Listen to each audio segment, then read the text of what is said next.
ఇప్పుడైతే మనకి ఇంగ్లాండ్ వెళ్ళాలి అంటే ఫ్లైట్స్ ఉన్నాయి. అది కూడా మనం ఒక్క రోజులో చేరుకోవచ్చు.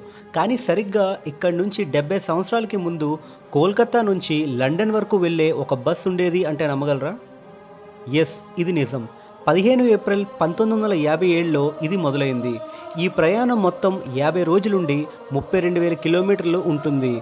లండన్ నుంచి మొదలై West Germany, Austria, Yugoslavia, Bulgaria, Turkiye, Iran, Afghanistan, Pakistan నుంచి భారత్ చేరుకుంటుంది. బస్లో లైబ్రరీ, డైనింగ్ రూమ్ ఇంకా పడుకోవడానికి కూడా బెడ్స్ ఉండేవి.